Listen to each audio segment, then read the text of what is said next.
Hello दोस्तों, राधे राधे, जय श्री कृष्णा, हर हर महादेव। एक पर्वत के समीप बिल में मंदबिश नामक एक बूढ़ा सांप रहता था। अपनी जवानी में वह बड़ा रौबीला सांप था।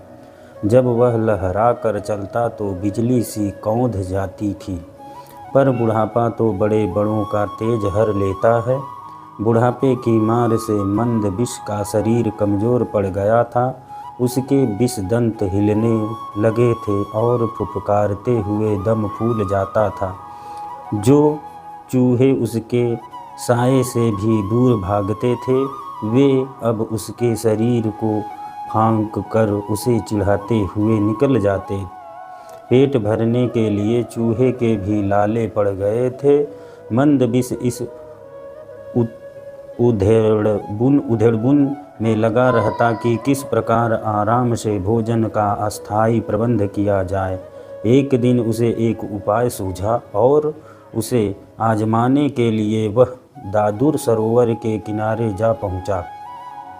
दादुर सरोवर में मेंढकों की भरमार थी, वहाँ उन्हीं का राज था।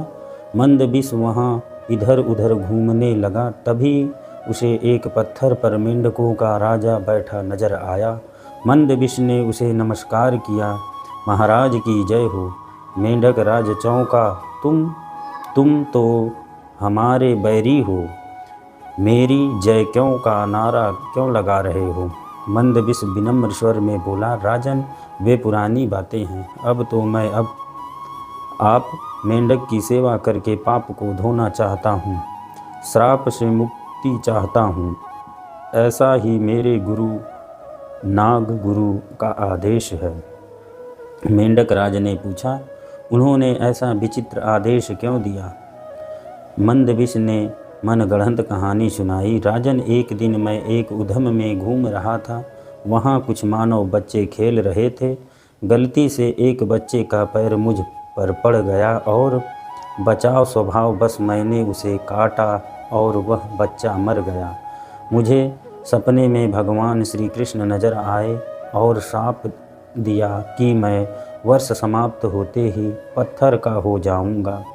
मेरे गुरुदेव ने कहा कि बालक की मृत्यु का कारण बनने से मैं श्री कृष्ण को रुष्ट कर दिया है, क्योंकि बालक कृष्ण का ही रूप होते हैं। बहुत गिड़गिड़ाने पर गुरुजी ने श्राप मुक्ति का उपाय बताया।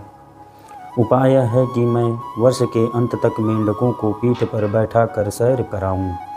मंदबिश की बात सुनकर मेंढक राज चकित रह गया।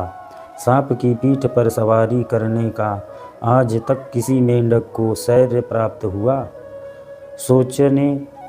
उसने सोचा कि यह तो एक अनोखा काम होगा। मेंढक राज सरोवर में कूद गया और सारे मेंढकों को इकट्ठा कर मंदबिश की बात सुनाई। सभी मेंढक भौचक्के रह गए। एक बूढ़ा मेंढक बोला, मेंढक एक सांप की सवारी करे, यह एक अद्भुत बात होगी। हम लोग संसार में सबसे श्रेष्ठ मेंढक माने जाएंगे।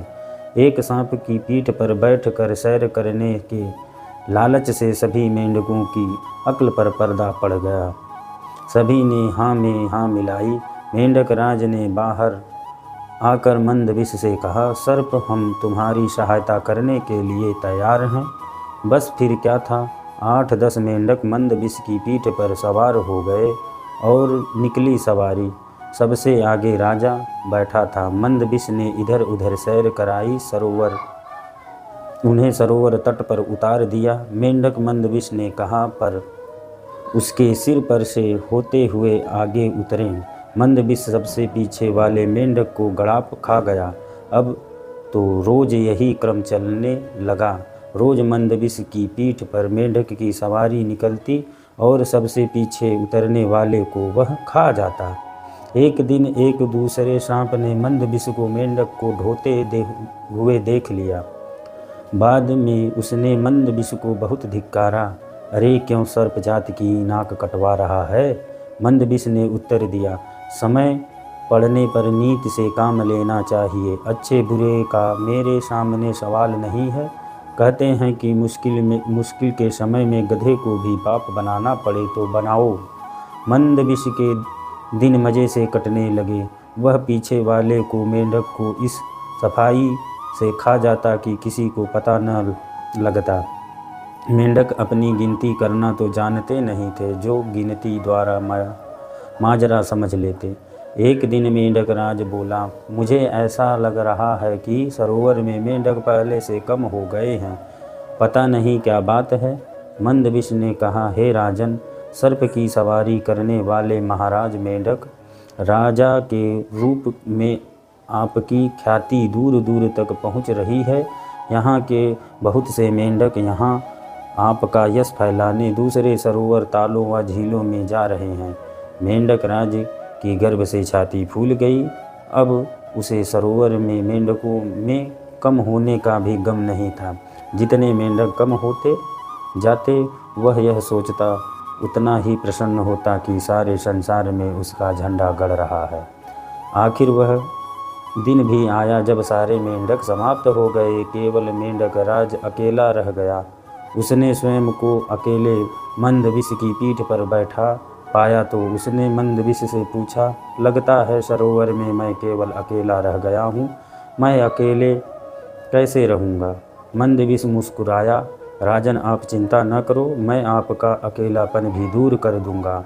ऐसा कहते हुए मंदविष ने मेंढक राज को गपाक से निगल लिया और वहीं भेजा जहाँ सारे सरोवर के मेंढक पहुँच गए थे।